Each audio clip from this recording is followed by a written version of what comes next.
it never snows. If there is snow, though, this snow never settles. So usually temperature never goes below zero in the winter time. Statistics say that the average temperature in the winter in Celsius is about 7 degrees. This is 44 in Fahrenheit. But look, because in the winter there are north winds, you may feel this 7 lower on your body. You know, the real feel is even minus. And because Patmos is an island, due to the sea breeze, in the summer, the temperature here is always lower than the temperature of the mainland. For example, let's say that one hot summer day, the temperature in Athens, the mainland, is 40 degrees Celsius. 40 degrees Celsius is 105 degrees Fahrenheit, very hot. Here on Patmos, at the same day, temperature will be 33, 34, 35 degrees Celsius. My personal belief is that the best time to visit the island is in May, late spring, but also in September, early autumn. First of all, the weather. The weather is great. That's why we characterize it as the Indian summer. Another reason is that prices are low, but for me, the major reason is that the island is less crowded. Not many visitors around us. The peak of the season, July, August, Pascha, Easter.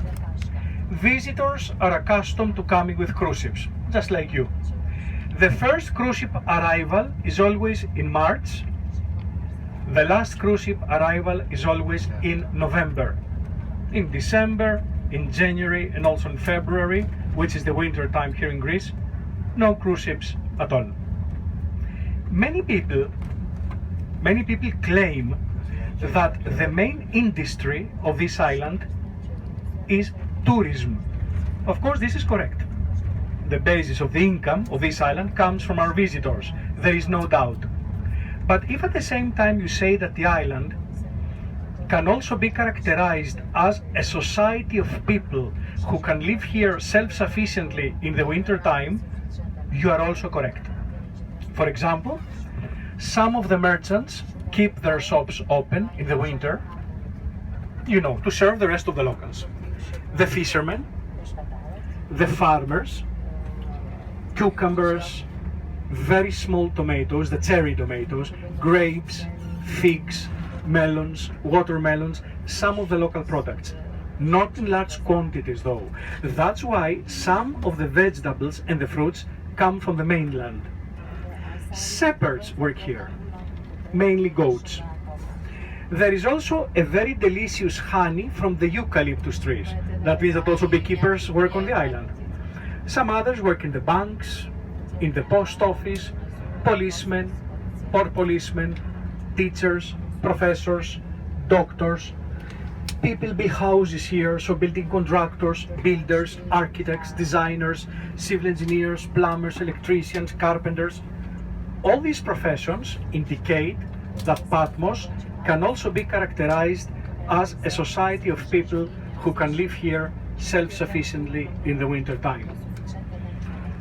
I want to see one characteristic on the roofs of the houses, please, on your left-hand side, the solar panels. The solar panels for hot water. So the island utilizes the solar energy as a plan B, as an alternative source. And let's talk about electricity. Normally, the electricity of Patmos comes from a diesel generator.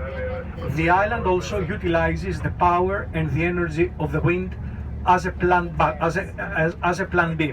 To the north of the island, there are two turbines, two modern windmills, let's say, that produce the 1/4 of the electricity of Patmos, 1 megawatt, both of them.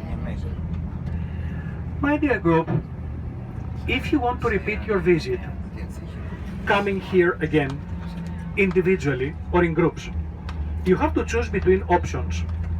Option number 1. You catch the normal ferry boat from Piraeus. Piraeus is the port of Athens, which is around 300 kilometers. The duration of your trip, 8 hours. Another option.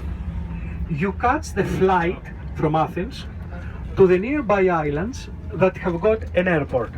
You know, Patmos does not have an airport.